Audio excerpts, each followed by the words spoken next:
Greetings, everyone in the cheese room. A little delay there. I hope everyone's enjoying their Monday and they're enjoying their wonderful hangover from the game on Saturday. Becky, how are you doing tonight?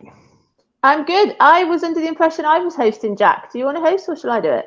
No, I thought maybe I was supposed to do the intro. I apologize. That's fine, no problem. Yeah. Hello, everybody. I'll do it. Welcome along. Nice to see you on this Monday. We've got so much to talk about, and it's so much more fun when there are a nice victory and lots of positive football to talk about. It's the first time we've beaten United since October 2020, so it's a delightful thing. I went to Jack's cricket tonight, and I wore my Spurs top. As you can imagine, up here in Chester, there's lots of Man United fans all over the place. So, that was quite fun. Welcome along, everybody. So, as you can see, I've got three great guests. Jack, how are you today? I'm doing really, really well. I'm still caught at work, unfortunately. I had an unfortunately busy day, so I haven't got to enjoy my Monday as much as I would have liked to, but I'm thrilled to be talking about Spurs, and you say a first victory in many years over United, and I couldn't be happier. Brilliant. Great to have you again. And Stuart, all the way from Bristol. How are you today, Stuart? Yeah, I'm all good. All good. Had a busy weekend, obviously, over to London, watched the Spurs game, celebrated late night in London, and then up early on Sunday to get back to Bristol to watch the Women's World Cup final, which unfortunately didn't go the way we wanted. So it was 1 out of 2 for the weekend, but not too bad. The women will kick on. It was a great World Cup. So, but we're here to talk about Spurs today. Yes, we didn't stay over. We came back on the same night, and there were closures to the M1, so I got in at 2:00 in the morning. Brutal. But hey ho, it's a summer holiday, so at least there isn't school the day after. And James, lovely to see you, James. And I said before we came on air, great shirt, by the way. I love that. Thank you very much. How are you today? I'm good. I actually watched the game in Brighton, which is quite nice because I'd just come back from an art exhibition. But lovely to be on as ever. Thanks for having me. Pleasure to be here. And I think you were going to say you can't remember what year that top is. It's a lockdown top. It's the top where they had the yellow one was the third kit, what I call the Bale season. So it's a lockdown top stuff. It's a great kit. It is, yeah, and I like the little pink around the back. I like as well. Right, okay. Yes. Usual housekeeping for me, please, if that's all right. If you are watching, great to have you with us. I know the Arsenal game is on. We might have a few more people on it a bit later on after that. But if you're watching, if you could like, please, and subscribe, it massively helps us.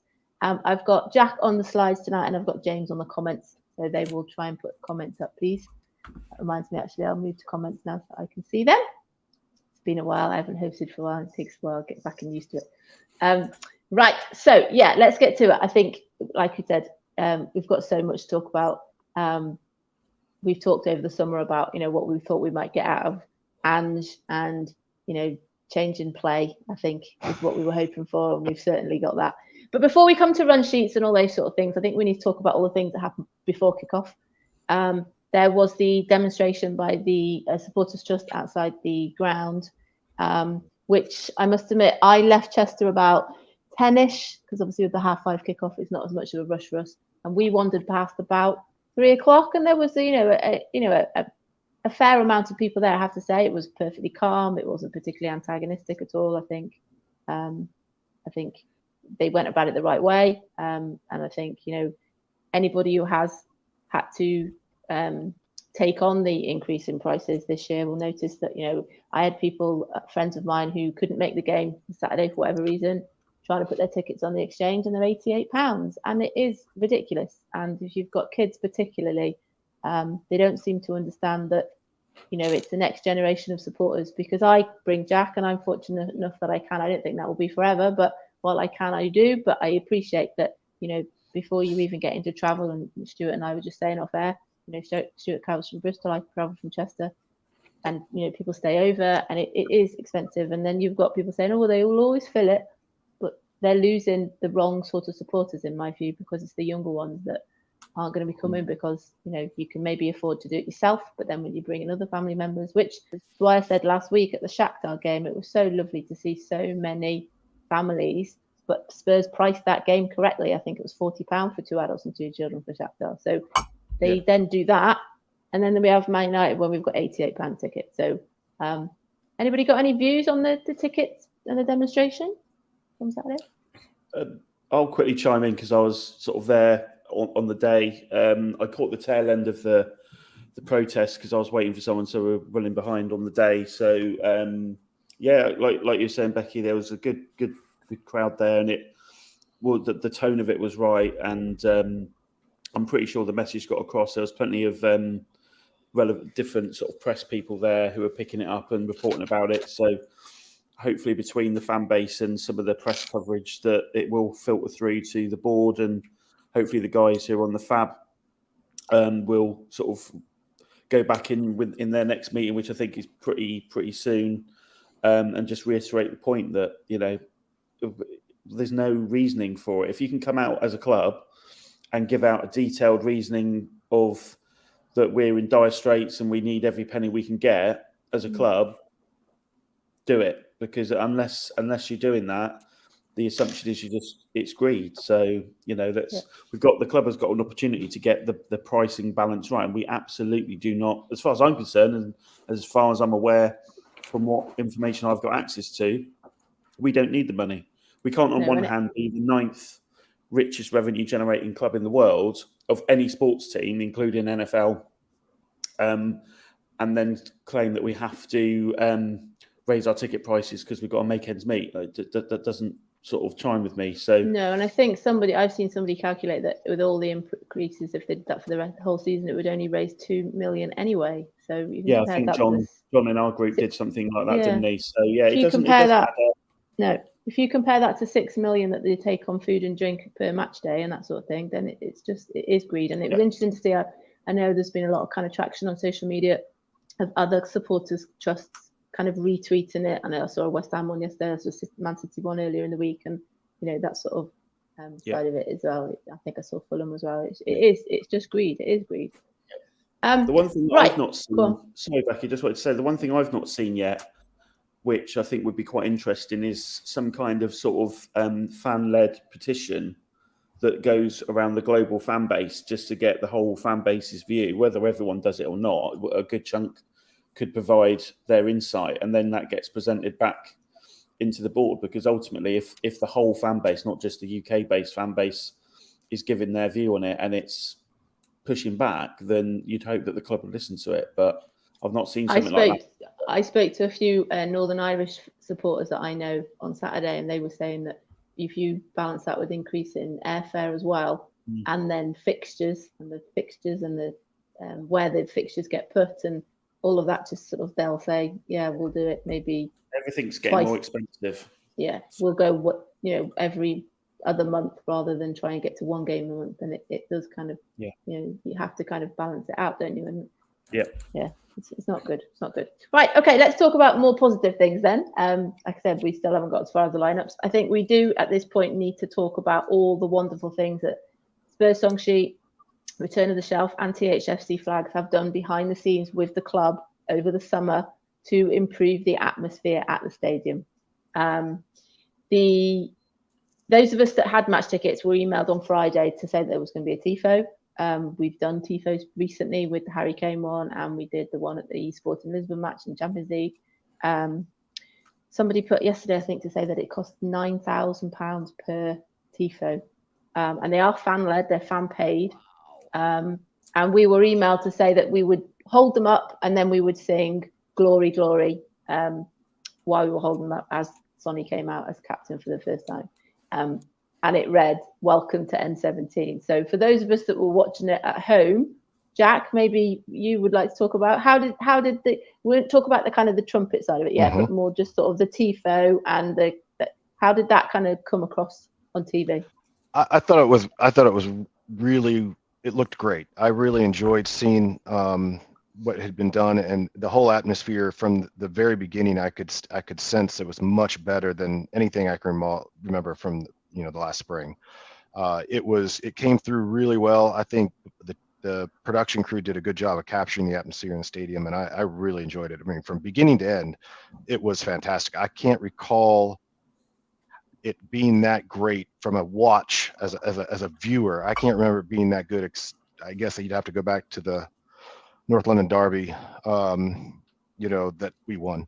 I mean, that was probably the biggest noise I've heard come through my television set ever until this weekend. It was really fantastic. You could hear you're saying you could hear the trumpets, you could see the fans are into it, you could see the flags, you could hear at times the drum. It was really fantastic. I really enjoyed it a lot. It was made for a great watch. I wish I had been at our local Spurs pub watching with my friends, but I had a game myself that morning. I was racing back from the field just to get in my seat to watch it, so I didn't get to enjoy it with all my friends at North Carolina Spurs. But it was a great show. It was a really good. And watch. like you kind of touched on then, is after we sort of done Glory, we were then told that there would be a trumpet, and the trumpet came up on the big screen because obviously they have to do the Premier League music first, don't they? And COYS then reading the lineups, or the guy that reads the lineups, and then the trumpet starts, and we were all a bit like, where is it? Trying to kind of see where it was, and by then people had started singing their own chants, but eventually.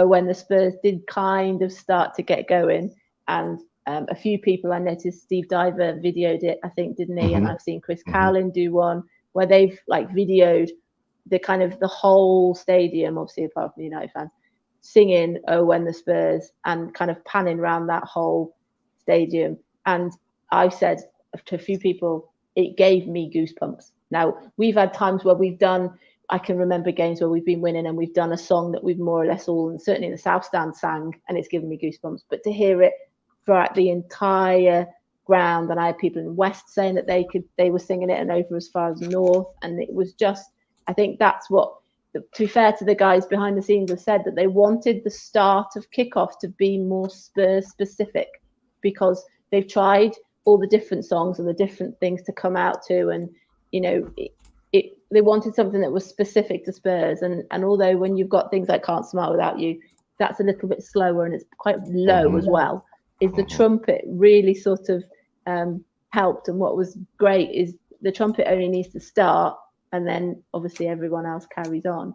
And they've said yesterday that the trumpet will be back pre-kickoff every match for that reason. So you said there about the drum, and the trumpet idea, I think, was really nice, and they sort of showed that on the big screen. And like you said, I think the production, the people behind, Stuart, I don't know if you agree, I really felt that the club were very good at the music they put on, certainly at the beginning, and then at the end as well, the songs that they kind of chose. It does help that we win. I've seen Holly's tweeted that to say it does help when we win. It always does help when we win. But I think, that you could see that kind of, there was a connection with the supporters, with the pitch, the way the players were with the supporters, the ground, trying to get the right music. And Stuart, do you agree with that? No, I 100%. Like you, the sort of atmosphere before the game with the tifo, and then the sort of new pre-match or pre-kickoff routine, I think has worked really well. Obviously, there was the added element that it was our first home game and Andy's first Premier League home game, stuff like that, which would have obviously added to the atmosphere a bit. But I think that pre-kickoff sort of start, and then the stuff they were doing at the end of the game was just absolutely spot on. And I know there was a bunch of surveys that got put out over the summer about what sort of stuff you'd like, all this kind of stuff. And I think they actually nailed it. The atmosphere in there was absolutely incredible.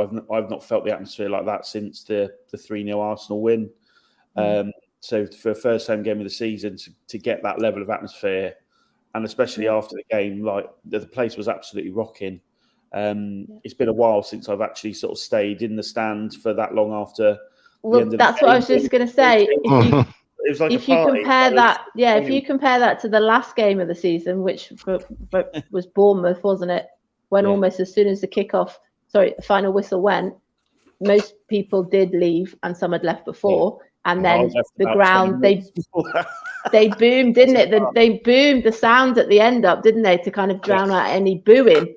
Very, very different. I agree with you. There was a lot of people still, kind of like the party atmosphere. Obviously, it does help if we win. If we keep that going throughout the season, obviously it's going to be driven by performances and other factors, but we seem to be on the right track. So, we need to keep building that and make the place a fortress, which is what Angie. And I know the guys yesterday tweeted about the drum. They're like, what was people's view of the drum? And a lot of people were saying we didn't hear it. And he was like, that was the point. We didn't want it to be something that people were annoyed with because the drum was in their ear and they were getting a headache. It was to start things off and then the crowd to kind of continue that. And I was down in 250 and the drum was back in 3-2-4. And I would definitely say that is what happened. You sort of heard something and then it kind of cascaded. And like I said, some people were saying that it was eventually sort of making it to West. And so I think that's really good. Because you know what will happen is if it's something that's too noisy, you'll get people complaining that they don't like it.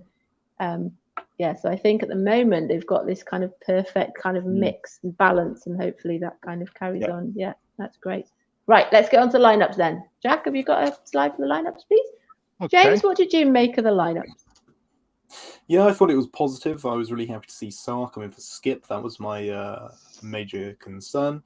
That's what I wanted to happen. Porro coming in was an interesting one for me. Obviously, he was brought in to offer a bit more pace. I think Emerson possibly feeling a bit hard done by, being dropped after what I thought was a very good performance against Brentford. But I thought this is Porro's chance to show what he can do. And it is a very attacking lineup. And I liked that show of intent, right? First home game, go basically as attacking as you can go. And obviously Porro, pace does help in that aspect. Man United have a very fast front line. So having that little bit of extra pace on the right side, I guess the idea was that would help counter that.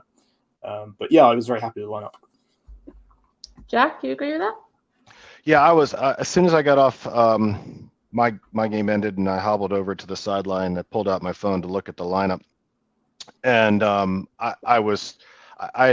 expected, and in our little cheese room chat group, I said Sarr would come in. That was my guess.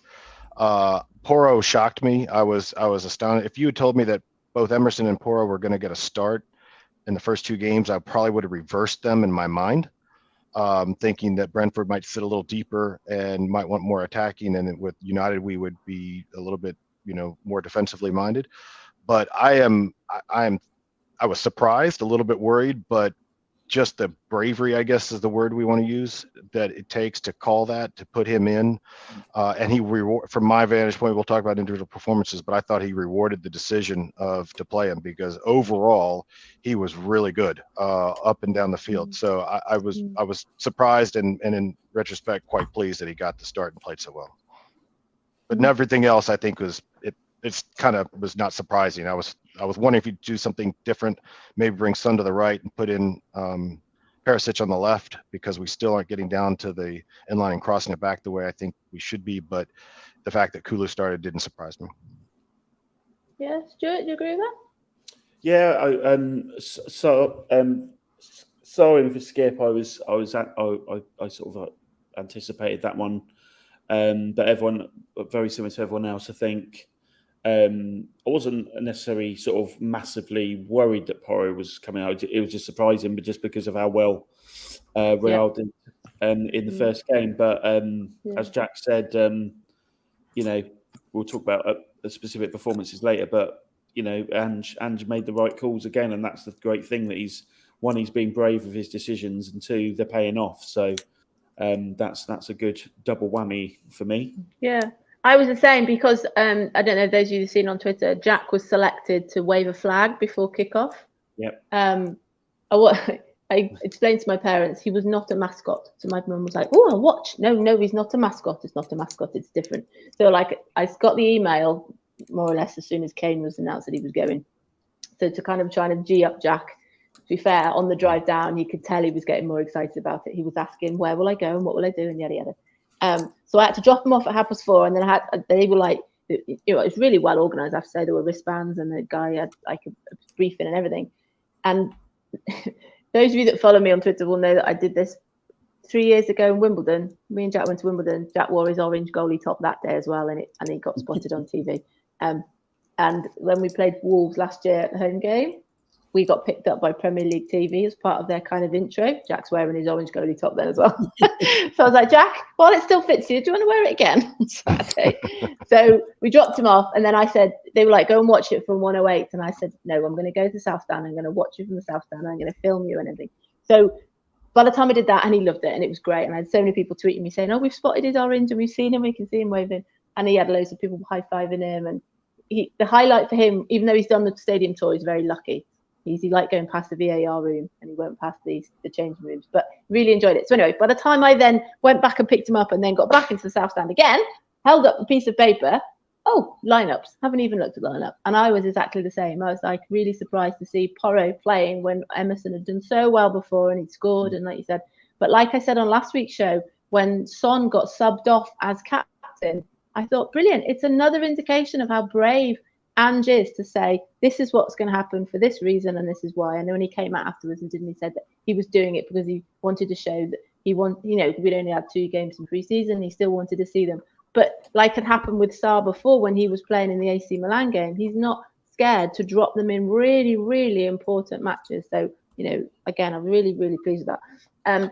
Ange did come out and say after the game that he thought that possibly Spurs in the first sort of 20, 25 minutes were nervous. I think I would agree with that. There was one time I seem to remember really early on where it was on Porro's side where he didn't stop the cross and it came over, and then there was somebody, Anthony, wasn't it, blazed over the bar, and that was really early on. And I think this is why I'm so fortunate to be at the games. I love being at them, is that you instantly look at the player and he's like, yep, sorry. And you could tell, but, kind of coming into that and kind of building into that game, we've all said before that Porro, we feel, is probably better as an attacking player than as a defender. But equally, he played as part of a defence on Saturday that had a clean sheet. So he's come out again, I think, and says that he's prepared to do whatever he's told and learn to do whatever he has to do. And, that kind of keenness and hunger is really it's really lovely to see. But yeah, so if we kind of start with the kind of chronology, I was sat doing the run sheet yesterday while the West Ham game was on.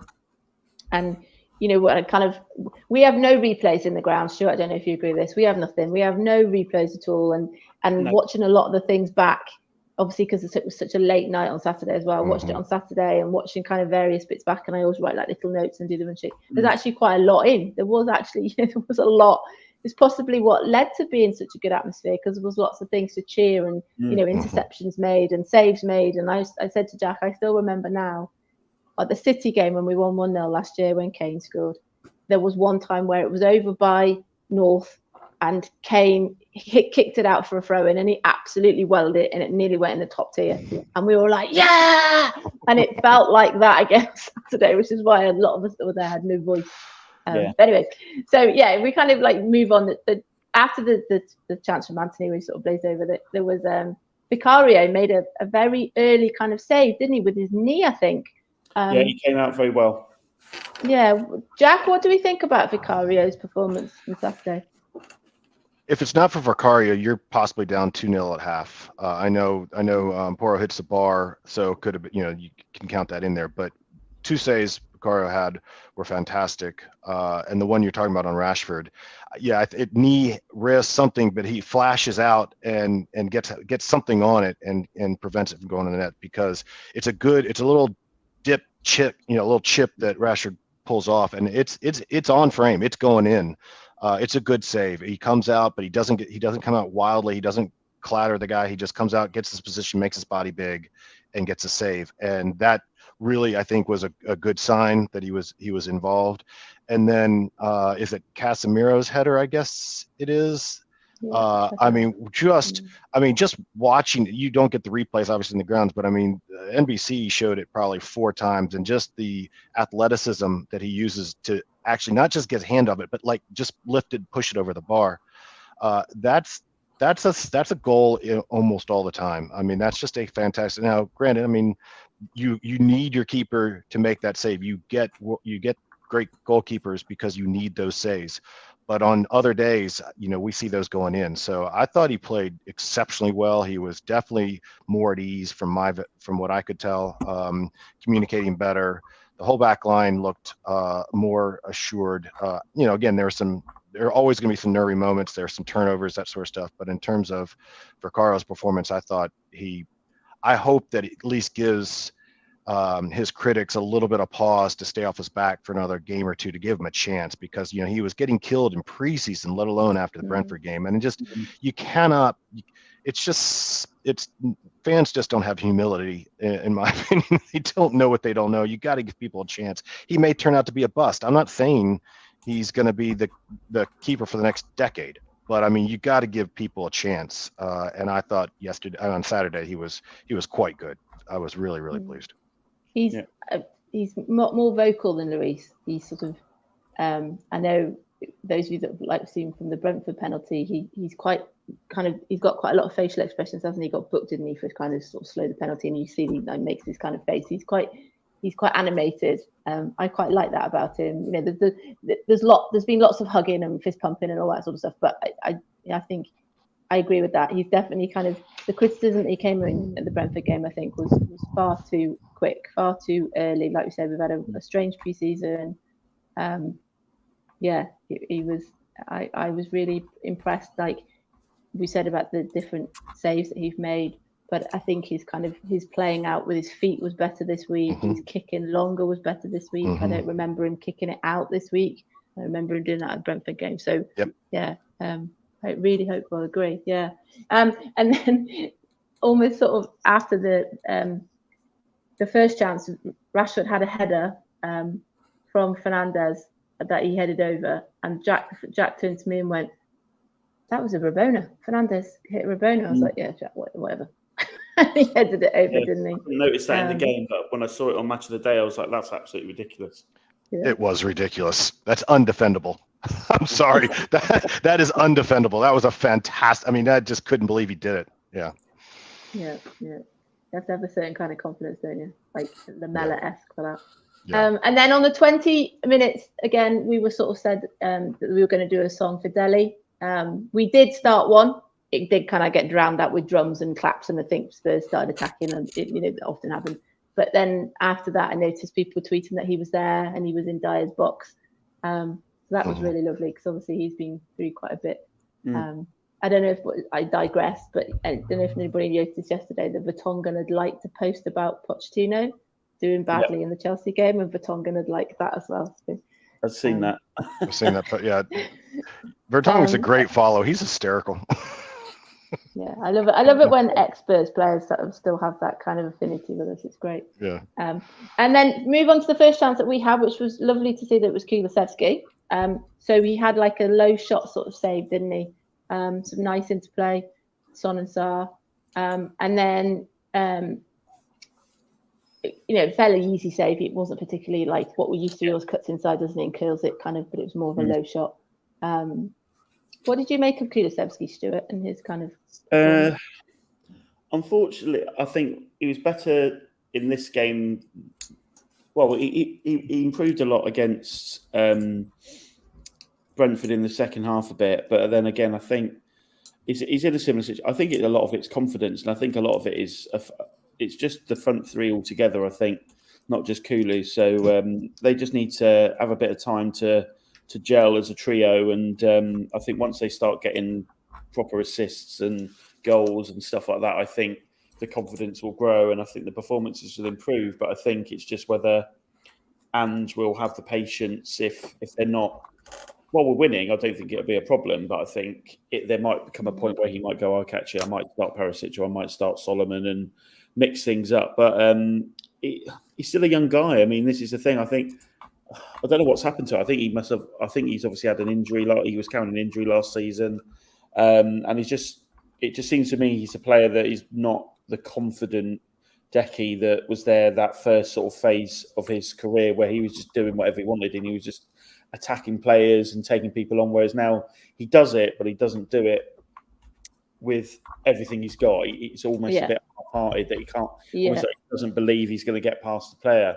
So, or think sometimes that he doesn't go in for tackles because he's worried about getting injured. He's got that sort of hesitancy. It's definitely something not there with him at the moment, and it's just whether that will be allowed to carry on for another 2-3 games or whether he'll switch it up. Because just to briefly touch on Solomon had a cameo, and my God, the stuff he was doing when he came to the pitch was just absolutely bonkers. So if he's doing that over 90 minutes, I don't know what he's going to create. So we do have backup if we need it. Yeah. Jack, what did Kulu say when he was interviewed? You know all the quotes, don't you? You've got them all. Yeah, I pulled some quotes out just because I saw, it's been interesting to see how many players have been. I don't know. They were not directly addressing previous managers, but Decky, when he asked about how he likes playing under Postecoglou, said, "Yeah, I don't have to be a wing back when defending, right?" So I mean, you're not expending a whole lot of energy sitting deep in your own end trying to defend, for 80 minutes of a match, then you're going to get a lot more opportunities. And I think he grew into the game.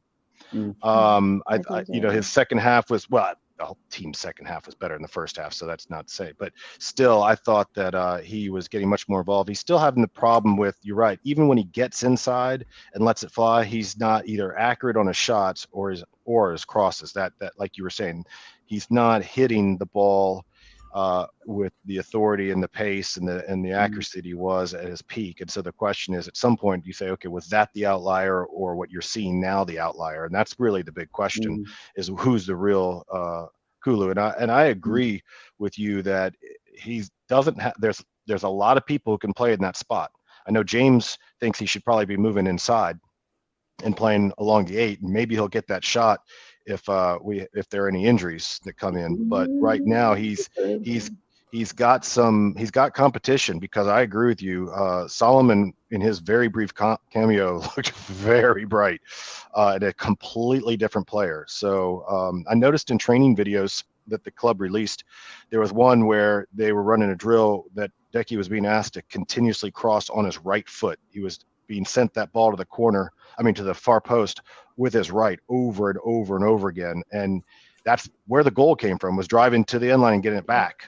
So I hope that that's a sign to say, hey, you don't always have to cut inside. You need to get down into the box and bring it back, because that's when things happen. And that's exactly what happened. A deflection falls kindly into the path, and that's what happened. So it's still an open question whether or not Decky's in our first 11, because right now it's very borderline, that's for sure. Yeah, I think I have to agree. Like you, I think he definitely got better as the game went on. But yeah, like you said, this the kind of short cameo that Solomon had, and I think even pre-season, I noticed Solomon a lot, to the point that my husband's put him in his fantasy team. Yeah. So next big event, incident really was on 28 minutes was the possible handball for Romero. So seeing that live in the stadium, I thought it would be too close and it wouldn't be given because it's too close. Again, we didn't have any replays. They seem to this season as well stop putting up, like the purple kind of, it's gone to VAR possible penalty thing. So that didn't even come up. And I asked my husband when I got home, I was like, did it go to VAR? And he was like, yeah, it went to VAR. James, what did you make of the whole Romero non-penalty? I only saw it once, really. I don't know, like any handball in the penalty area is kind of iffy, right? Unless your arm's like here, then I think it's kind of situational. But the rule is the arm in a natural position. Yeah, kind of. I mean, it goes to VAR, but VAR can only overrule if it's a clear and obvious error, right? And is it a penalty? I feel like if it was, if it's your team, if it was Spurs who was calling for the penalty, we'd all be sat here saying, yeah, of course it was a penalty. Of course it was, they're cheating. But when it's against us, we're like, nah, never a penalty. No, this is the specific rule, actually. And considering Wolves got robbed by Man U last week and the refs admitted they made a mistake, I'm just going to say karma. Nah, no penalty. And I think Fernandez is still moaning about him now to some journalists that will interview him, is that he said that the exact same thing. It's like, well, I often, and the cynic in me often, I've said this before on the show, is that when VAR is quite a noisy week, it tends to have a quieter week the following week. I know there was the penalty, not the sending off in the Liverpool game, and there were some kind of controversial VARs, but you do tend to sort of have this situation where there isn't as much going on. Stuart, what do you make of it? Because whereabouts do you watch the games? I'm normally West Upper, but I got a ticket for premium for that game. For the United game, so I was in East. So, what was your view of it? It was very quick, wasn't it? Yeah, I mean, like you said, it's because we're seeing everything in real time and we don't have any replays. It was sort of like I didn't see anything sort of out there enough to go, hang on a minute, yeah, he's in trouble here. So I think if it's in that 50 zone. I think unless, like you say, he's stuck his arm out or he's making a movement towards the ball, which happened in the Women's World Cup final was a perfect example. Is that her arm wasn't that far out from her body, but she moved her body towards the ball. So that was sort of the action, the proactive action to block the ball. And I think if it's some sort of quite close shot, ricochet or whatever, I think the refs are trying to be a bit more lenient because we have had some ridiculous ones over the last couple of seasons that have been given. So, you ride it out. We'll have some that we get like that where we've got away with it. We obviously had the ridiculous Son decision last week. So we're already there, only 2 games in. We've had one go against us and we've lucked out on one of them. So it's going to be a long bloody season if that's the way it's going. Exactly, yeah. Watching it back on Match of the Day next day, watching Romero, you could see from his face he was a little bit worried. Yeah. But Kerry's made a really good point, and I heard Alistair Gold saying the same thing when I listened to his show today, is that this idea that he has definitely stepped up Romero. I think I said on this show last week, is I expected it to be possibly Son, but if it wasn't Son, Maddison and Bissouma. And then when it was Romero, it was like, oh, okay. Because Jack said to me on Saturday, was like, oh, Sonny's talking to the ref a lot. And I said, that's because he's captain, he's allowed to. They have said this year, aren't they? They're going to book players for being too much in the referee's face, but captains are still allowed to do it. So Jack's noticed that Son talks to the ref more than he would have in the past. And I was like, oh, how's that going to work with Romero? But he is definitely sort of, that you can see this is, he's always had a bit of a presence, but there seemed much more of a kind of less erratic presence, I think is the phrase. I saw my friend Craig in the club shop after the game, and I said to him, it must be so much more fun to play in games like that. And Romero used to maraud forward a fair bit. He was probably the one-on-one in Conte's system that was actually allowed to kind of step forward and leave Dier at the back. So it must be so much more fun to play in that sort of game. And I just occurred to me now, he wasn't making sort of, silly challenges. He made interceptions. There was one I remember near the end of the second half where I think we might have been 2-0 up when he still went herring after somebody, and I was a bit like, oh, you don't need to, don't go in for those sort of shackles. But he's not no way of sort of leveling it down. But yeah, there has definitely been you can see a kind of a more positive change in him. He looks much more mature so far. Yes, he does. Yeah, absolutely. Yeah, in fact, Romero, I wouldn't have believed it, but it came from Opta. Romero led all players in touches in the game. Yes. He had 91, and he led the team in ball progression between pass and carry. Wow. He also had the most accurate passes. I mean, it's remarkable how instrumental he was, yet he wasn't involved in a lot of mix-ups. He wasn't, involved in talking a bunch of, I mean, he talks a lot, and he talks constantly, actually. But I think if we end up getting a season out of him where he, has many, a lot fewer cautions, and he doesn't take any pre-international breaks, it will be, you can argue that it's going to be another masterstroke from Postecoglou naming him as vice captain, because you're right.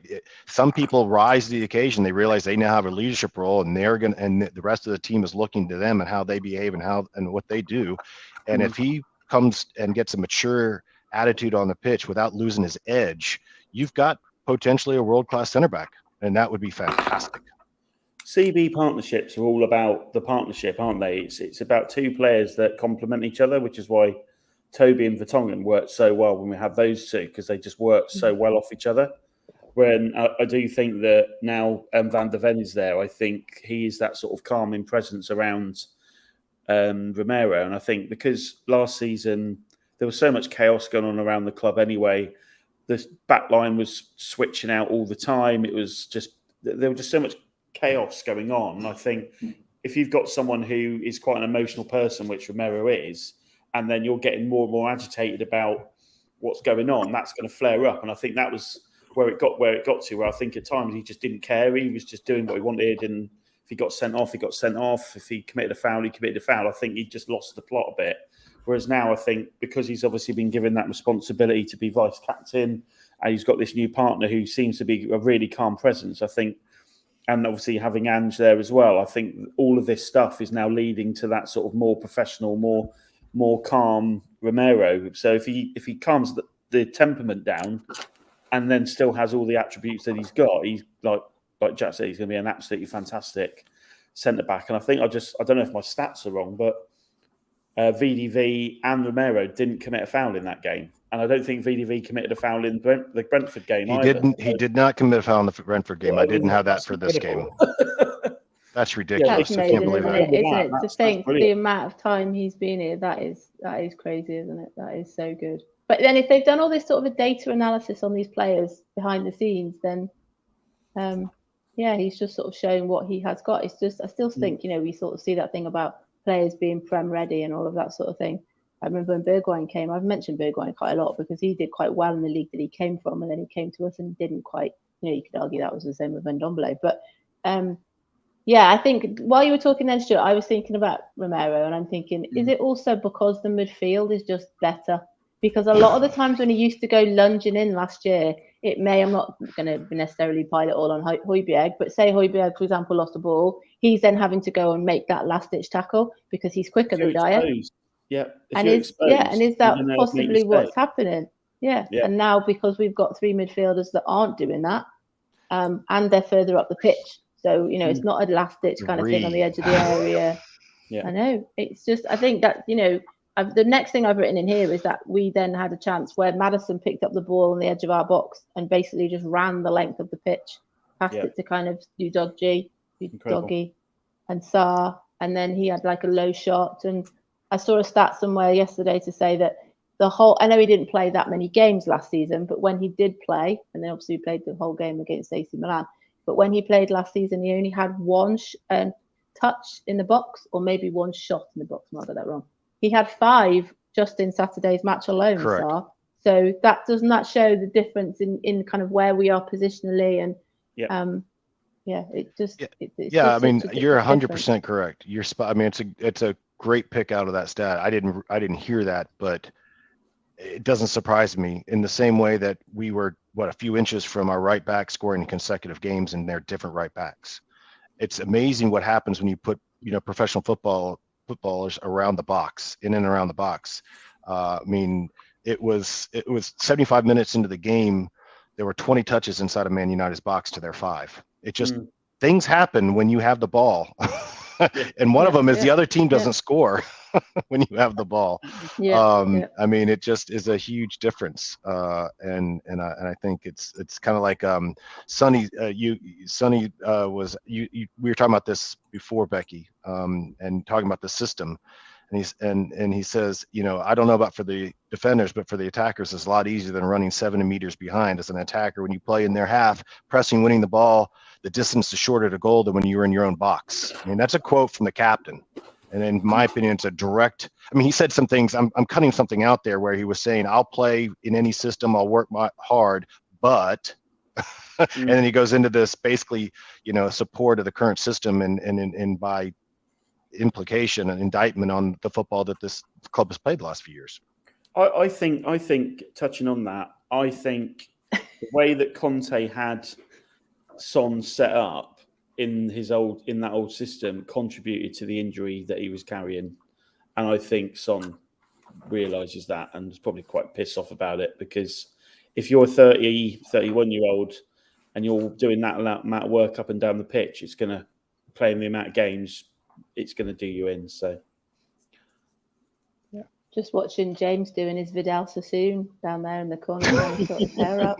My hair is a constant source of annoyance, and I really need to cut it. But I've had basically the same haircut since I was 13. So I guess if we win the league, you're going to shave it off. I'm actually cutting it really short for a Halloween party this year. Oh, there we go then. Yeah, so you'll see me with short hair at some point in the next couple of months. Can't wait. Right. Speaking of heads and hair, Fernandes had that free header that went straight over the bar. That was right in front of us. And he does this sort of, I was offside, and he's looking up and down the line. Yeah, he was hoping for the flag. Weren't offside, and that was quite a big chance. The kind of the level of sort of banter, I'm not going to swear, the level of banter on Fernandes, we let him know on Saturday, because, oh my God, he does not shut up. And I can remember one time where he kicked it straight out as well, I think, for a throw-in. That might have been in the second half. He's an awful captain for that club. Yeah. The way he acts on the pitch is horrendous. Yeah. Look, live, that header looked horrendous, and then seeing it kind of back, and like you said, we were better second half. It's a different game. United put those chances away. It's just so lovely that they didn't. And then, oh yes, of course. Then before half time, we hit the bar, didn't we? That's right. So we had this chance. Son put in Porro, and then he hits the bar, doesn't he? And rather than kind of go for the rebound, you can see him sort of his hands on his head and his hands on his knees. Kind of, it's like he's done that a couple of times. I remember at Wolves. It's like no, go back, play to the whistle, keep going. Don't sort of be disappointed that you missed. And then I couldn't really see from where we were, but I didn't realise that it was like a sort of a deflected kind of thing from Sarr offshore, and then hits the post as well, doesn't it? So again, margins. And when I watched it back, they were like, in the second half, United hit that bar as well, don't they? So it was kind of led a charm life, that kind of post. Yeah, there could have been a lot more goals in that match, no question. Yeah. We rode our luck a little bit in the first half, but we did. You earned your luck. But then you need luck, don't you? I always think you need luck in games, and often when you don't have luck, that's when you just sort of feel it's not your day. And it's half time. We've got 69 people watching. If you haven't hit the like, can you do so for us, please? That would be fantastic.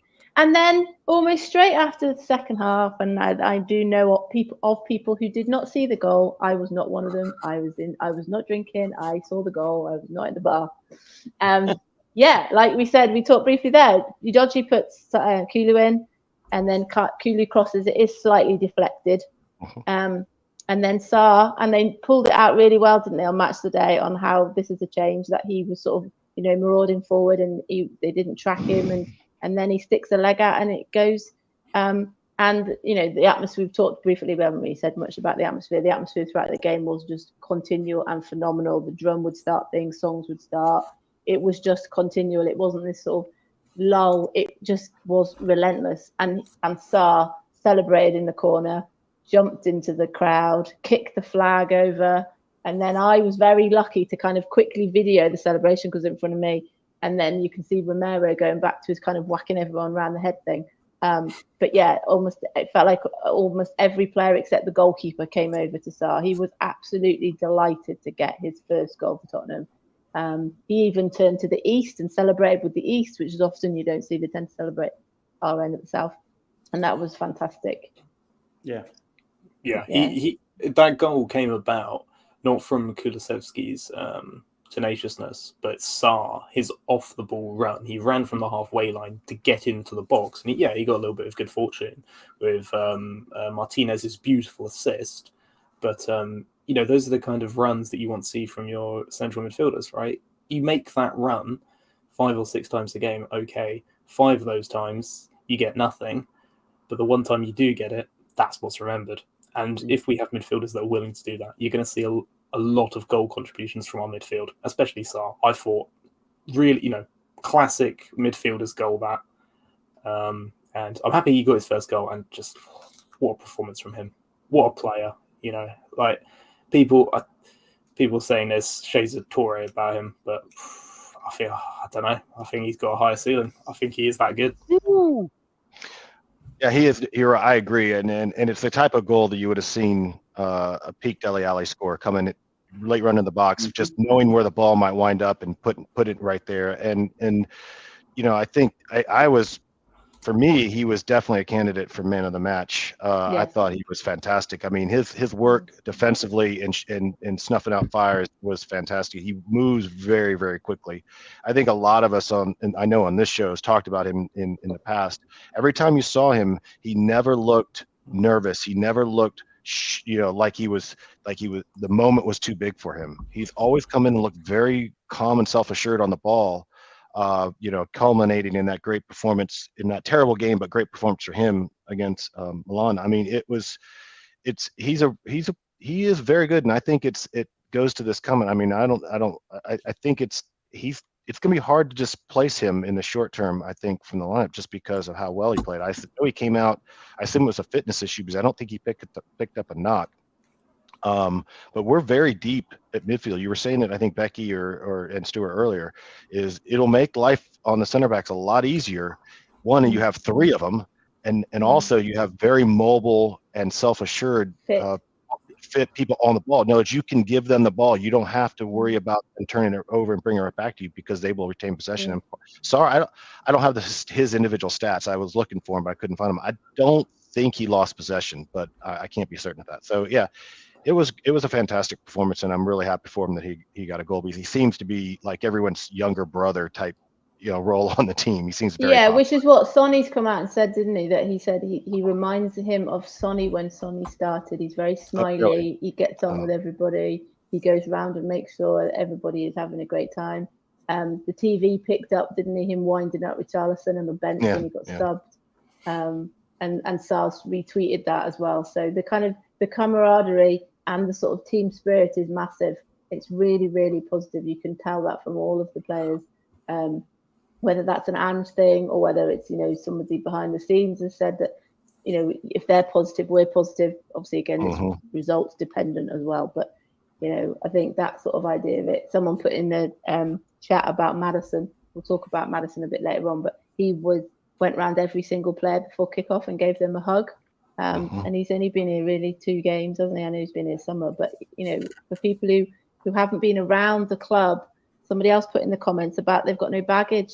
They've just come here, started like Ange and gone, we're going to start from day 1, 1st of July. This is where we're at. And you can see they're playing with that kind of freedom. And, we're not going to go on these huge runs of results. There are going to be times where we are going to have bumps in the road, but you'd like to think that the foundations are there for them to sort of continue to feel positive about what they're doing. And, Sarr, I think for somebody so young, and Dodgy, we haven't really talked about him in terms of what they've come in and done. They just look so settled. They look so much like they've been there so much before. You've got kind of Bissouma in that as well. Like you said, he was dancing off the pitch at the end. He's had 2 man of the match. I know he got man of the match in the Sky, didn't he? Again, he got on the app. It was 34% for both Sarr and Bissouma, so they shared it on the Spurs app.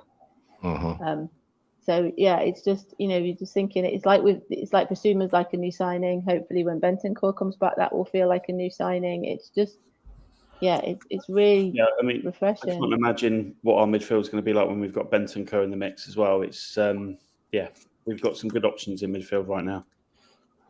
Well, this was I had flagged this comment earlier, and I'd be curious, Becky, and all your opinions on this, because from the word I'm hearing that Bentancur is not going to be one of these returns as late as November. A lot of times you would assume that you're going to be out 9 months, but they're talking about he's training already and could be back in mid-September, October. So this is what does everyone think about this? I'd hope they don't rush him back too quickly, though. It is amazing and it is great, and apparently his recovery is doing better than expected. But you don't want, we've seen it with Richarlison, and if they bring him back too early and then they get another, we're lucky. It seems to be the area we actually have a bit of strength in depth. So, kind of talking about injuries, Maddison had a scan today on his foot.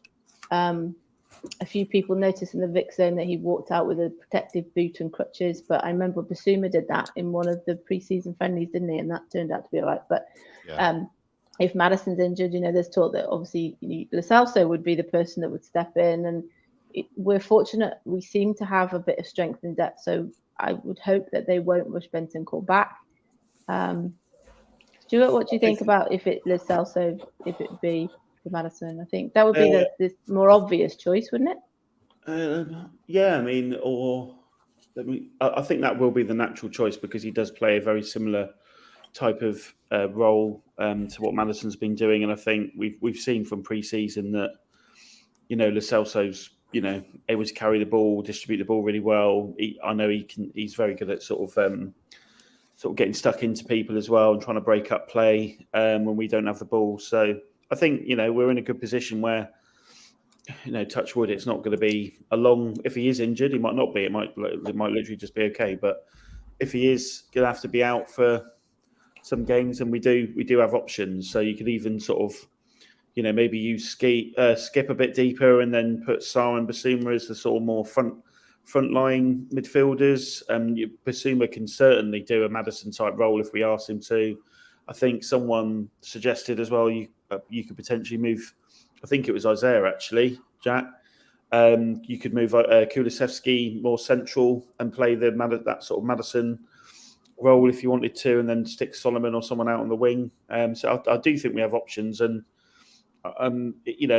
if we were still under Conte, I think he'd be throwing his toys at the pram and saying, "Oh, we've got to spend 60 million, 100 million on a new attacking midfielder." But I think Ange, as ever, he'll just make something work, and Yeah, which John has put in the comments that Ange will rotate players. We've obviously got the League Cup game coming up soon, and that there'll be a situation where, like we all said then, Emerson Royal not playing and Porro playing. That it just sounds such a sensible thing to do, to rotate your players to keep them fresh. And you just think, well, Conte didn't do that, and exactly like you just said, he will be moaning about how the players weren't good enough and they're not doing this in training, and how I said it last week, how Bissouma was not seen to be doing the right things for Conte, because he, like I said, he just seems a completely different player. The shackles are off. I keep reading the handbrake's been taken off and all these sort of phrases, and I love it when he drops his shoulder, and he was doing back heels. I think it might have been when we were 2-0 up towards the end of the game. He was doing back heels in the 18-yard box and all this sort of stuff, and yeah, he's got a confidence, but he's got the kind of the skill to do that as well. World-class Antonio Conte made Bissouma look dreadful, and Ange Postecoglou comes in about a few weeks, 7-8 weeks time. Looks like the best holding midfielder in the Premier League. Ange effect. No, not Lo Celso for Maddison. Kulu for Maddison. Kulu inside, Solomon out wide. Or even Perisic on the left, Son up front, Richie on the right. I know that isn't his best position. Change up the front line. I think the front line isn't quite working at the moment. And putting Kulu a bit deeper, I think, would help him. Because I don't think he's a winger. He's a very naturally inside player. So put him in that 8 position. Very much what Pep did with Bernardo Silva. Initially a right winger, came into that 8 position. And I think if he's given the same freedom as Maddison, he obviously won't offer the same thing naturally as Maddison, but he'll still get in those positions. And Kulu is very good at playing the right pass. He plays the right ball 8 out of 10 times, He is good at that. I think he's an optimal replacement. I like Lo Celso. I think he's a good player, but Lo Celso often is best, if you will, in the Sarr position, right? Where he isn't the primary creative outlet. To which extent I struggle to see how he's going to get in the squad when he's got Sarr and Bentancur ahead of him. But can he play there? Yes, but I would like to see Kulu given a chance to play there first, because I think Kulu is more creative than Lo Celso, and I think Kulu can do the defensive work. Yeah, great. Well, I think what's encouraging though is I grabbed a quote from Ange after the game when asked about the lineup changes, and he said, "I want to explore the squad and individuals within it. It would be silly to stick with some sort of formula, because unless I expose some of these guys to this level, I'm never going to learn about these guys." And again, that's not a direct indictment of previous managers, but it the idea that some sort of formula dictates what you do. I think people have commented that he will make changes. He countered Ten Hag's subs, in the second half, and kept the overload even when he brought Richarlison out. And Sonny went through the middle. Sonny kept drifting over to the left with Perisic to help with the overloads when Davies was coming through. And that overload, you could argue, contributed to a lucky, but it was still a goal. So you've got a manager who wants to know more about his players, wants to, we've got 31, wait a minute, hold on.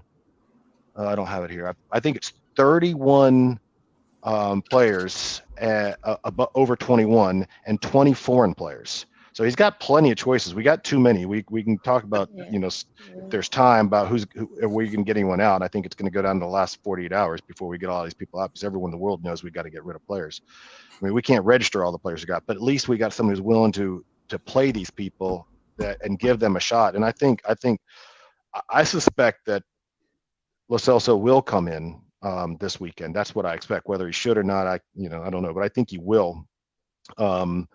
And that's probably the most like for like change. But I think, and plus, whether Lo Celso is going to move out, you're going to want to show him to teams, or if you're going to keep him, he needs to play. And this is a perfect opportunity if Maddison is going to need some time off for healing, because I don't think it's that serious. I watched him walk around the pitch after the game this morning. Actually, I saw some clips. He looked fine. So I think you're right. It's probably just one of those precautionary things, like he said, into the reporters leaving the stadium. But if he does need to sit, it's amazing.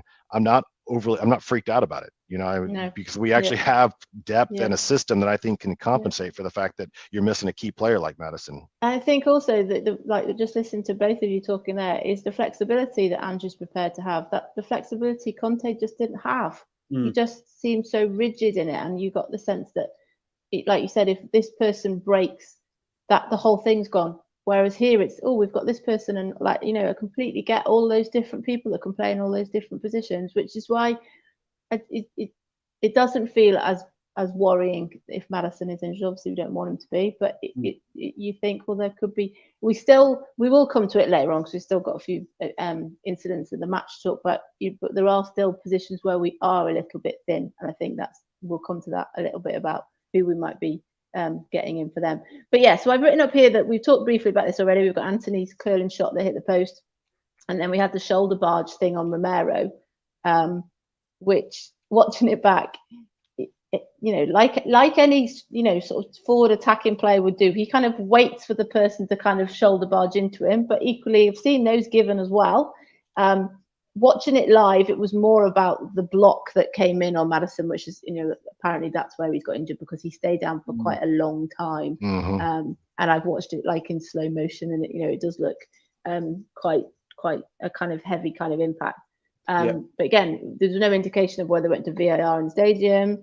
I don't think either went to VAR. No. What do you think about that, the Romero incident? Do you think it was like you said, I think they sometimes they're given, sometimes they're not. It's one of those, and I think obviously we would have been delighted if we got given it, but it was more the one on Maddison sort of moments later that I would thought, oh, hang on a minute, how's that not even been looked at?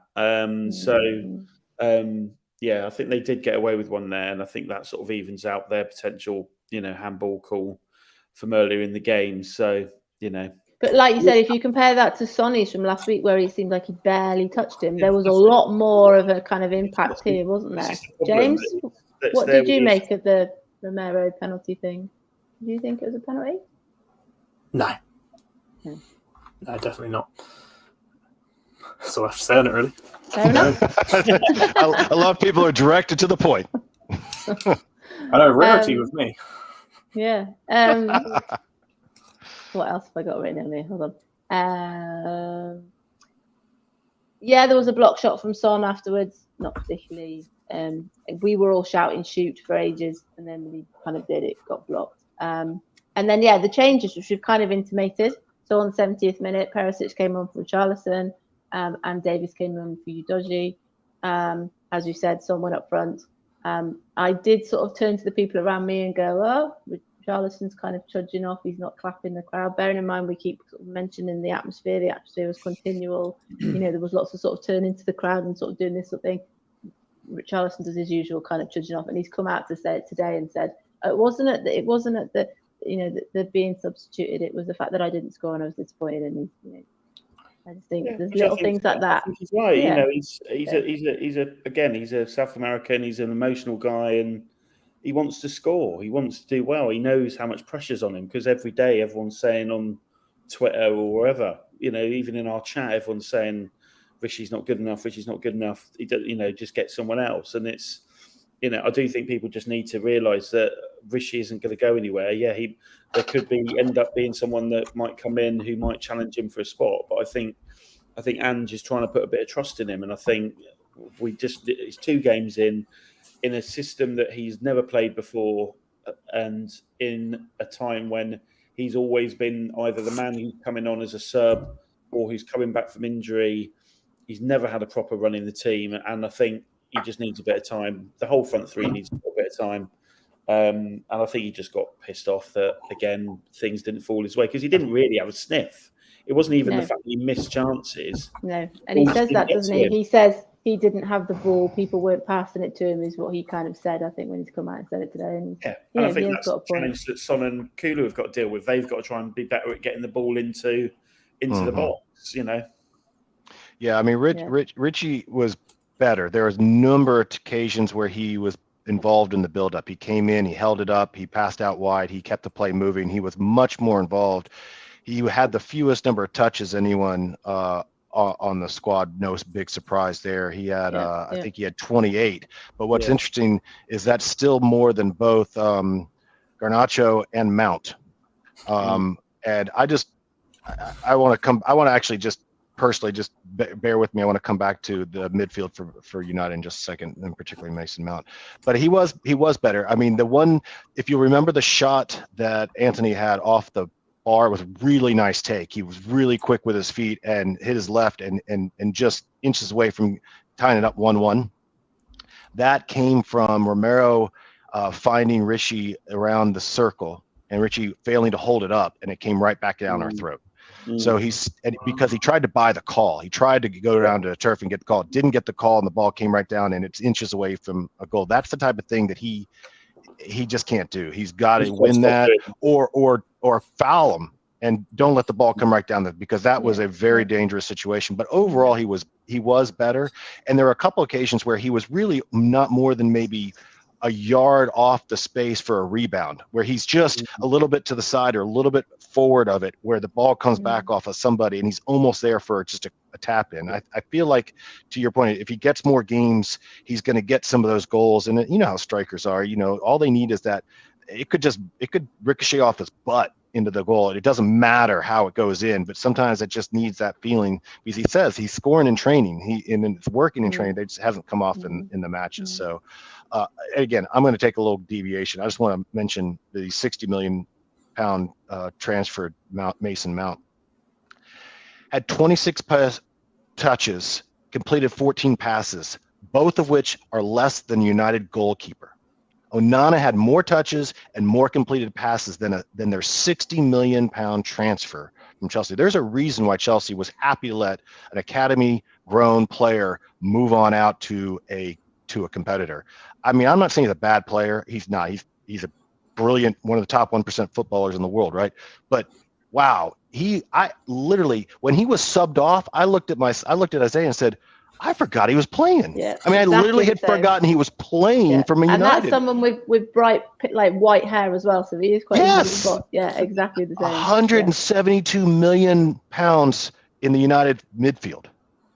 And I forgot he was even on the pit. I mean, it was amazing how anonymous he was. He was dribbled past twice. I mean, he lost possession 6 times. I mean, I don't want to pile on the guy. I have nothing against him.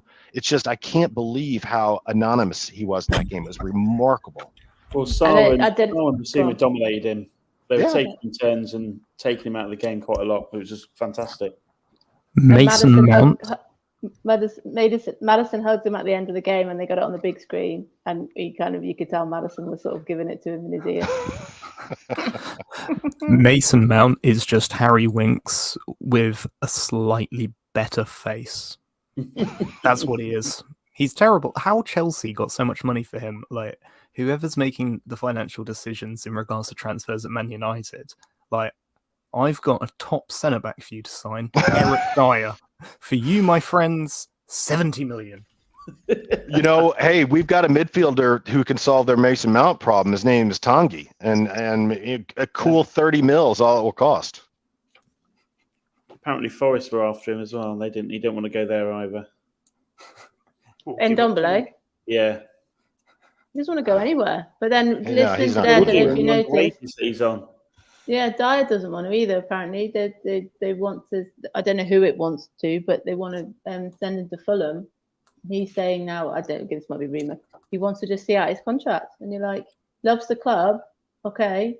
Then let us get a fee for him. At least that's the one thing that Kane let us do. There is a legacy for Kane in the fact that we'd actually get some money for him. Dier, if he wants to run his contract down, I think Hojbjerg could go to somewhere like United as well. There are. We won't sell. I always think it's a funny one, isn't it? They have such a great time with us. They don't want to leave. That's why we can't sell these players. It's so annoying. They make it too comfortable for them. I agree with that. And in the past we have, but maybe if you're going to have to sit and watch the game from the press box, that may change some players' opinions. Maybe we can't, because we've got 9. I mean, just to look at the list, you need to get just to be able to register the players again. I say it again: 31 over the age of 21, at least Orban, if you sold him, he could go on the under 21 list and wouldn't count against you. But you got 20 foreign players, which is 3 over the limit. And we still don't have homes for White, Parrott, Hugo, Spence, Tanguy, Dier, Reggie, Tanganga, Pierre. All these, I mean, Pierre at least is useful, and he showed when he came on, and he was actually very good, I thought. I mean, I'm a fan. He did his usual big fan. cross-field pass that went straight to a United player. Yeah, I remember him losing the ball. I remember him losing the ball. Single game. He also had a pirouette on the sideline who took somebody out. So I mean, I'm saying he's a useful player. I don't need him out. We've said before, I think, was it Leeds game? Forgive me if I'm wrong, but the Leeds game when Bentancur scored those 2 goals, people were saying he might have assisted. It's because he played higher up the pitch. You know, it's a bit like we were saying about Romero. If the defence and the midfielders in front of him is better, then he's better. Hojbjerg did come on. People around us were going, "Oh crikey, we've got Davis, we've got Hojbjerg on. Oh hello. Are we just going to defend?" And might have been 1-0, but then I can't remember. It was, are we just going to sit deeper and deeper and deeper and deeper? And yeah, the Hojbjerg did lose the ball, but there were times when he was expected to be playing higher up the pitch, and he is a better player, like a lot of them are showing when they're further up the pitch. You know. But yeah, there were a few times where he was kind of waving his arms about, and he did definitely lost the ball. I remember that definitely. Yeah. But yeah, so then we had the goal, which we have kind of sort of explained, like a beautiful pass from Maddison over to Perisic on the left-hand side. So we said already that Perisic came on, someone up front, beautiful pass, and then Perisic, as we've sort of said, you know, we've kind of said early this season with Perisic, is that he isn't one for coming out and doing interviews much, and I don't see things on social media, but I'd imagine he would say he prefers to be playing left wing as opposed to left wing back, because that's where he plays for Croatia. I think Alistair Gold said today that he actually does want to stay. It isn't just a case of Ange saying he wants him to stay. Perisic actually himself wants to stay, because there was always that sort of idea that Perisic and Conte kind of almost came as a package and sort of followed each other around the world. Yeah, and he then, like we talked before, we've got kind of people moving forward, and Davis ends up being there. And yeah, he sort of sends a sort of scuff shot and not realising in the stadium at all that it was an own goal. Only maybe slightly because of the way they go over to Perisic to celebrate. Picking it up on TV, they all say they think it's Davis, and then they go, "Oh no, it didn't." You know, it is an own goal. But like you just said earlier on the show, wouldn't it have been brilliant if Davis had actually got a touch? We'd have had Emerson and Davis scoring, you know, in 2 games, which is just nuts. It's great. We want the goals to come around the team. We've said this, don't we? We've got to find 30 goals from somewhere. But yeah, you know, I think Perisic, that kind of, that people have put in the comments about Solomon, and he may not be a player for starting, and he's more of an impact player. But Perisic coming on certainly had that kind of impact. He's the experience, isn't he, in the team? You know, you've got him and Sonny that are over 30, and there needs to be a little bit of sprinkling of experience. What did we make of Perisic, Stuart, when he came on? Yeah, it was another sort of really good little appearance, and it's quite interesting because I'm not even sure. I mean, he probably would start if he could, but I'm not sure if he'd have the energy at the moment to do the full Ange ball from the start. So maybe this is the best thing right now. Just to sort of have him coming on in these sorts of last 20 minutes or something like that, and it does give us, you know, an option to sub off Son while he's sort of trying to get back to his sort of peak fitness and stuff. And you know, he megged Martinez. No, he didn't. It wasn't Martinez. It was Dalot. Megged Dalot to get the pass into Davey. So you know, that was great to watch. But yeah, he's doing all right. And if he wants to be at the club and he wants to play under Ange, then that's good with me. You know, if you've got other players who don't and are quite happy taking a wage and sitting on the bench or not even being in the match day squad, they're the people we need to be bloody focusing on and get them out. Because I don't think Ange has got any fear in when that date comes, and if they're still here, we'll just go, you're not getting registered, so you're going to rot for a year. Alistair Gold said something today in his show that something about how was Postecoglou interviewed, and he said something like, "Is it you that has last word on the sort of the comings and goings?" And he gave him a look and went, "Yeah, mate," as if so. Like, I like that. He's like, no, which is, you know, really again something refreshing to hear, isn't it? Yeah, definitely. I hope it's true. I know what you're talking about now. I saw somebody had a clip of something that it was Gold who was saying that. You're right, and I hope that's true. I mean, it'd be nice to think that, you know, he's got the final say so. I just, you know, the history suggests me I should be a little suspicious of that. Again, maybe he doesn't know that. I don't know, but it would be fantastic because I certainly trust his judgment over anyone else in the front office and the board. It feels like maybe Gabonini and Ange have a thing going with each other, that they figured something out, because they definitely seem to be making some good decisions. And I don't expect a lot from the rest of this window. I just expect more. Obviously, we just have a lot outgoing to go, and I just don't think there's a club in the world who's going to not wait into the last minute to lowball, see how desperate the Spurs are, because there's a lot of people who are not going to be registered, who are just going to take a paycheck. And I saw a comment earlier, you don't want those players around. You don't want them hanging out in training. You don't want to throw them down with the under 21s. I mean, I know Danny Rose was supposedly quite, good when he did that stint down there, but you can't. Unhappy players, I mean, modern footballers who are unhappy, I just don't think you want around if they're not going to be playing or involved. So I hope that they can take the losses necessary to move people on, and you get people out at the end of the window. Ange just said he'd like another center back, a defensive midfielder potentially, and a forward. And you're not getting any of those in until you get some of these guys out. Yeah, exactly. I think the last couple of days of the window are going to be, not just for Tottenham, I think for a lot of teams are just going to be, it's going to be absolutely insane, I think. Because like you said, Jack, I think there's going to be so many clubs who I think are they're taking that punt on, let's wait and let's just put in some little smaller offers, because you might be able to get a much, if someone came in and said to us, right, you can take Ndombele for 8 million or 6 million and get him off your books, you're probably going to take it just to get him out the door. And I think that's what there's going to be a lot of clubs, especially in Europe, who don't have the money to spend on fees, but they might be able to assign some money on wages. That could be the way it's going to go. But yeah, I've got a feeling it's going to go crazy. And lots of loans. I think it's. Yeah. Well, I was just going to say, I hope it's not loans, because then we fall into that situation last year with Doherty when we've kind of run out of loans, and it seems to be so many players that just seem to constantly go on loan, don't they? And it'll be because either the club don't want to lose, they want to make some kind of fee off them, or the player just says, well, there could be a change in manager again, and then they'll come back. I think going back to Dier, I think that's this idea that he naively thinks that there could be a change in manager, and then there'll be a manager that comes in that wants him again. So I think Lloris will get written off. Yeah. They've got less than 1 year left now. I think they'll both get written off if no one comes in. I think there's a manager in Rome that loves Eric, isn't there? Yeah. It sounds to me like Mourinho's going to be too busy trying to figure out how to sign Greenwood, or by the sounds of it. That wouldn't surprise me. Well, I tell Eric Dier what he likes Jose Mourinho. Well, let me introduce him. This way he can stay in England, to his less good cousin, John Massinio. His name is a bit like Mourinho. Then he can go to Portsmouth. That's his level. He can play with players who actually play for a country, like Joe Morel. But no, guys like me, I need to just move on. From some level, I understand why you would just stay here, especially if I was Tongi and Ndombele. Who, honestly, right, be completely honest, would turn down a job where you get to live in London, you get paid 200 grand a week, and you don't really have to do anything other than do a bit of fitness training? Would you turn that down? No, I wouldn't.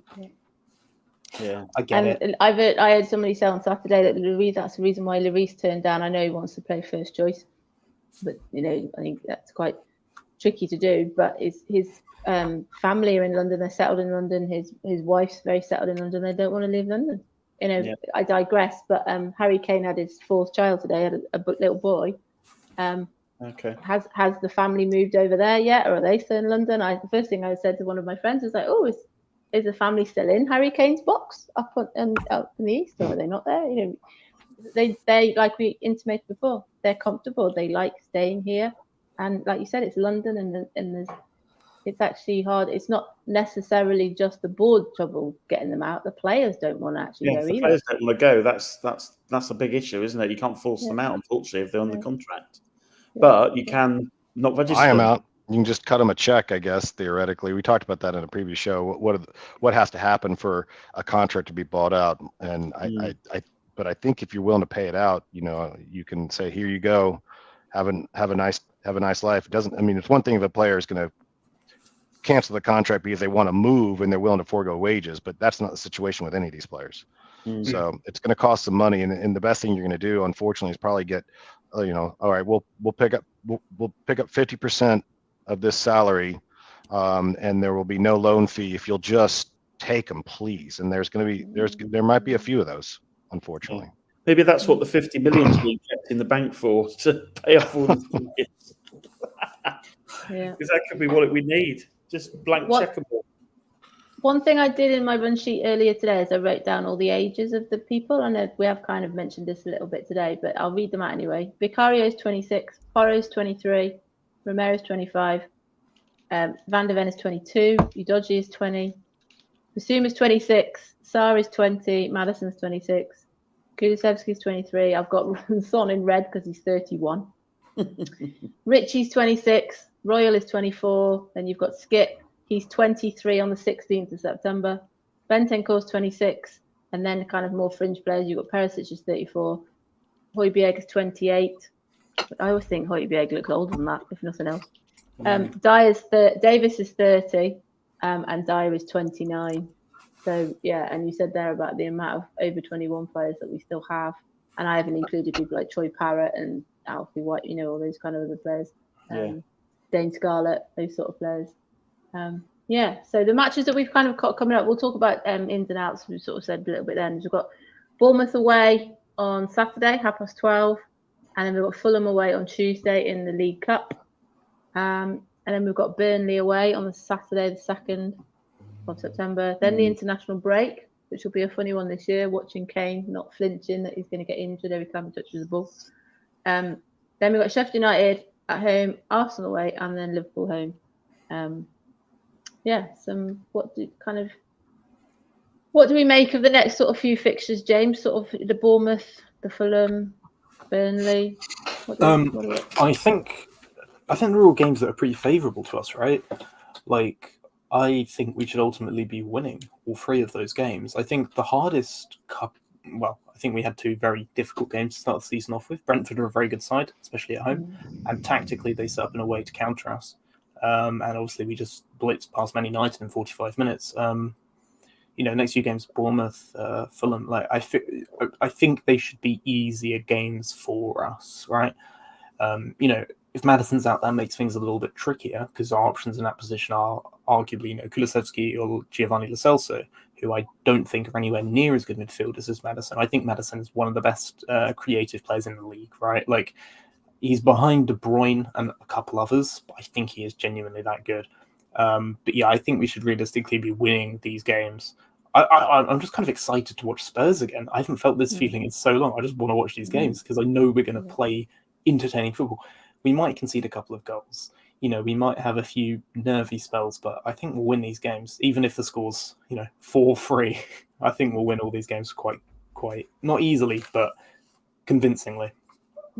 Jack, what do you think? I want to tag along with you, James, on that thought of just being excited to be able to watch the team play. I mean, if you think about back to last season, and it was pointed out by our esteemed colleague Dave, we got off to our best start, 17 to 21 points under Conte last year, top 4 when he left.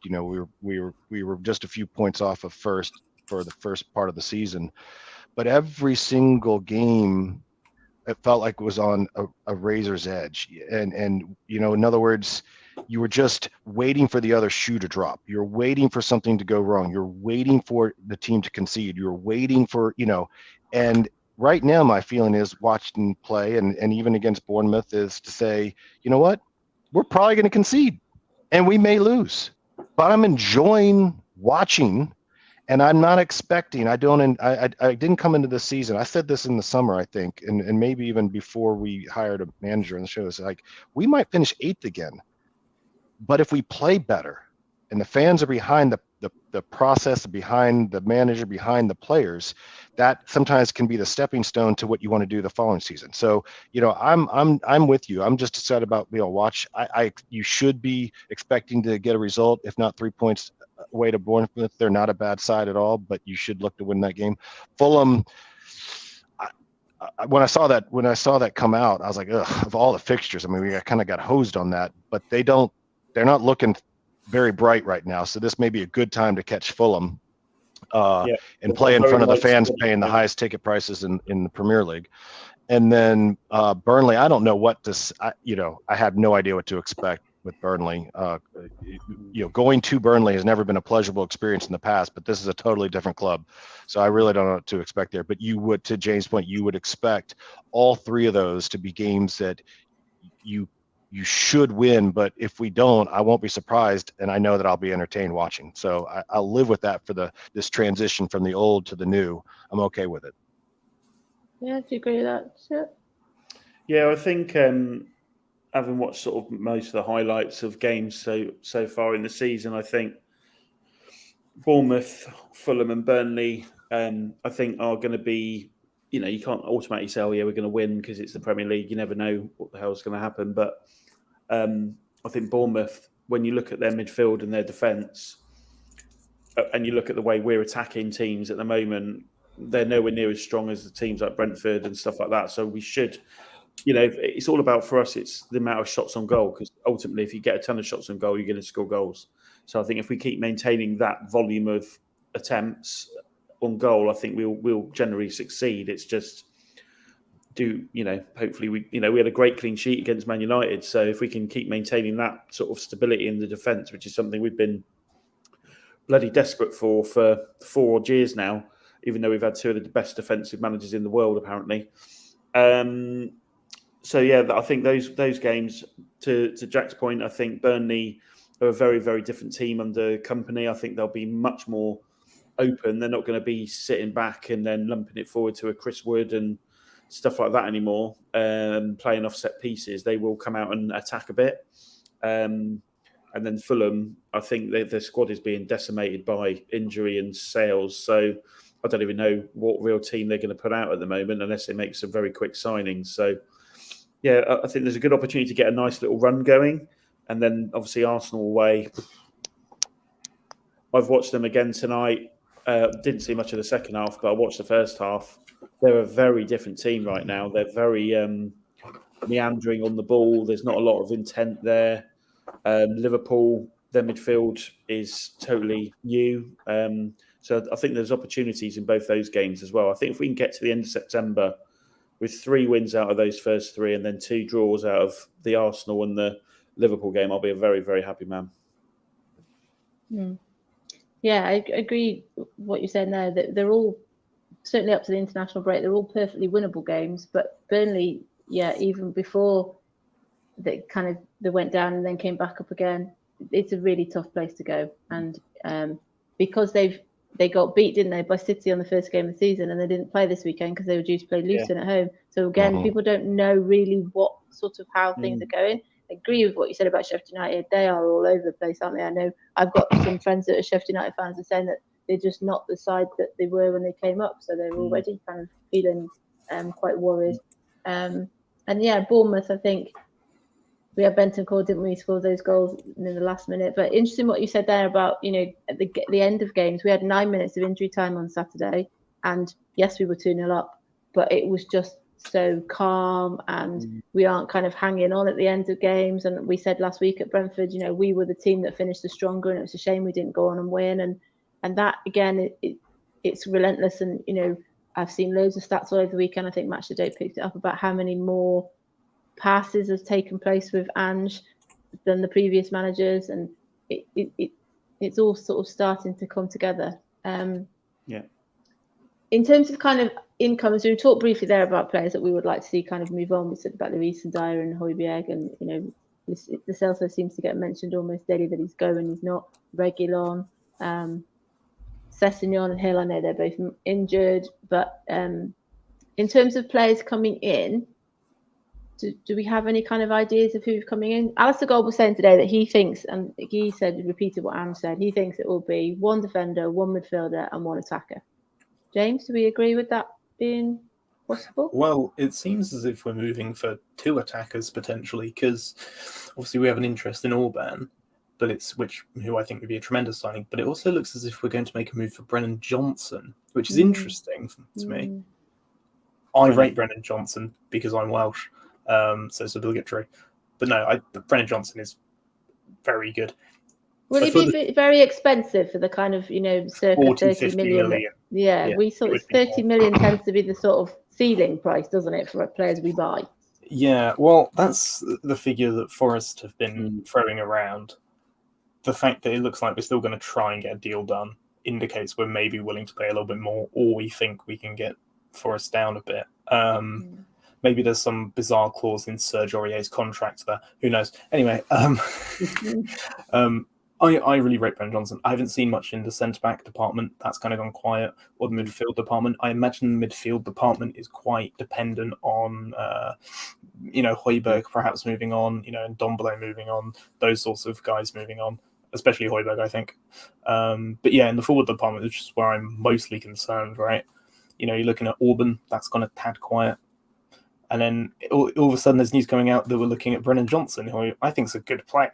I really rate Brennan Johnson. I like Brennan Johnson. I've probably watched him more than any other Spurs fan who isn't Welsh. But is he what Spurs should be spending 40 million on? I don't know about that one. But that's the market now, isn't it? That's what the likes of Arsenal and Chelsea have done to the market by spending 150 which makes the million Bissouma fee even more ridiculous, doesn't it? To think how we got. I know I just said then. We can't do a lot about the market because if we're going in for Brennan Johnson and Forest, who financially are not in a great place, they are going to have to probably sell some players soon because the amount of players they've spent money on, and they've got to be really struggling in terms of the FFP situation now. So there probably is an opportunity to get Brennan, but I don't think we'd be paying 50 million, 40 maybe at a push. Chuck and Dombele in there for a fiver, get him out the door. We'll see what happens. Fabrizio Romano was just saying that keep an eye on the centre back right until the end of the window for Tottenham. So we'll probably get Longley at like 11. No, I really don't think we'll see Longley. It's dependent on Sanchez, isn't it? I think because people were saying that he played well, and he was kind of in the shop window and it improved. And if Sanchez goes and they do get an offer for him, then that's dependent on Sanchez, isn't it? If that doesn't happen, then that wouldn't take place. Yeah. So yeah, that's a real worry for me. Yeah, I mean that's a real worry because I agree with. It's not that we can't afford to buy players before getting people out. It's just a number of bodies reality. It's irresponsible as a manager, as a coach, trying to manage a squad. You bring more people in before you know who you're going to get out. So I agree that it's all going to depend on, except for maybe an attacking position, it's all going to depend on who we get out. And I'm worried about the center back situation. So like you said, Sanchez is followed by Tanganga, followed by Dier. In that order are the most attractive on the market, I would assume. Sanchez has already been, there are clubs who would take him, but he doesn't want to go and play there. And again, that's his right. And I kind of don't blame him. For me, I'm really curious about the Dier situation because if you got Dier out, then there's no question you can bring another center back in. But right now, we are one injury away from Sanchez coming in, right? And then we're another injury coming in, and we've got Davies probably playing at center back. So we just don't have, and don't forget, we're not talking about wing fullbacks, but there's Reggie out there too, who I think can get a move to Spain. So I'm worried about the center back situation because we are painfully thin, and they've got to get another one in. But if we're going to wait till we get somebody out, which clearly seems to be the case, your options get smaller, the price goes up. Potentially because you've got to get a deal in. So I'm very, as positive I am about the team and what Ange is doing. This situation with the 9 or 10 people who are clearly surplus to requirements is worrying me a lot, and what might end up happening because again, there's no reason for us to trust Daniel Levy all the time. So we'll see what happens.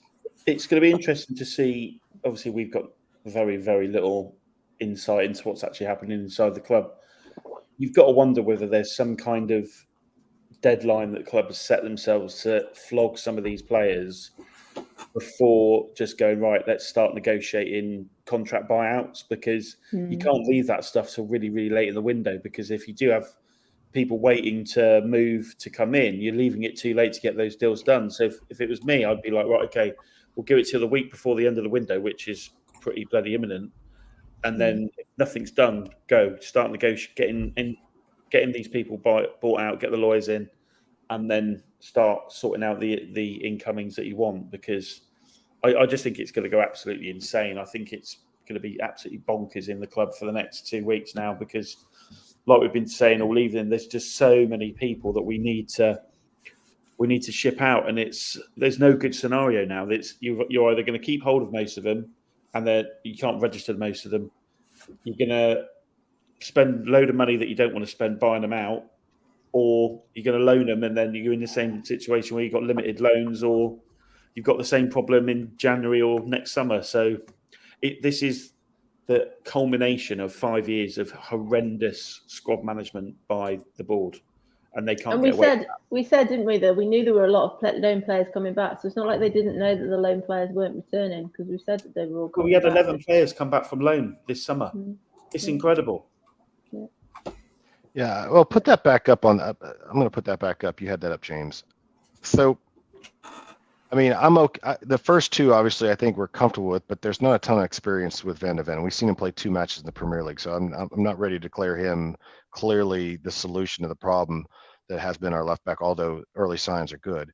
Davies at a 4 at center back is not a great situation. I mean, I like Davies a lot, and I don't want him to go anywhere. He's too useful as a squad player. Phillips is an 18-year-old who's played 7 minutes in the championship. So I mean, again, he may be a world beater. I have no idea. I've literally never seen him play. But if you get Sanchez out of the club because somebody will actually pay him, now Dier is moving up the pecking order, right? And that's the reason why I'm again, after those first two, again, Sanchez has played great in the Barcelona game, and he did great at Brentford. Yeah, because he's actually being used for what he does well, of course, as well as he can. It's just painfully thin, and so it's not that it's the end of the world, but I'm very nervous about. I think everywhere else we can cover ourselves, except for center back, and in this system, if you don't have quick, pacey center backs who are confident on the ball and a good partnership, like you were saying, Stuart, you've got problems. There's too much space to exploit. So that's the one thing that will turn this season into a lot of disappointment if we can't get another center back in that we can trust. And if you had one more, if you got Dier out, kept Sanchez, and one more that you Tosin or whoever, I think would be fantastic. Because I really don't want to see Davies in a back 4 unless it's an emergency. And I don't know who Phillips is. I mean, good, big, strong kid, but he's not Premier League ready at 18 to play center back, I wouldn't think. My dogs are trying to force their way into the room I'm in. Yeah, my cats are normally doing that. Hearing a little sniffing and scratching at the door. Anyway. Right, I think we've been going for an hour and 37 minutes. I think that's possibly time to kind of tie things up. Thank you, everybody who's been watching, and for all your comments. We'd love to read them, and for kind of interacting. And is there a midweek show this week? Does anybody know? There is. Yeah. Okay, fab. Good. And then we're back usually on Friday for the preview of the Bournemouth game. So, Jack, thanks for being here for me and helping me out tonight. Thank you very much for having me, and everyone out there, thanks for joining us. Don't forget to hit subscribe and like on your way out of the show tonight. Yeah, absolutely. James, thanks for being there. Pleasure to be on as ever, and excellent hosting, Becky.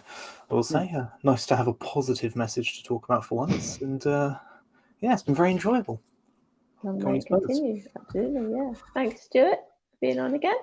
Yeah, thank you. I just want to give a quick shout out to someone who said hello to me at the game on Saturday at the Shelf Bar, who was very complimentary about the show and a lot of the people that are on it, saying you guys do a good job, and he really enjoys the show. Unfortunately, I can't remember his name because I had far too many neck oils after that moment. So whoever you are, if you do remember saying hello, I did buy you a drink if I remember as well. So thanks for being a listener, and tell all your friends. Yeah, brilliant. Okay, yeah. Like I said, show on Wednesday and then back on Friday. Bear with me, I have to press buttons before we go. But yeah, come on, you Spurs. Come on, you Spurs.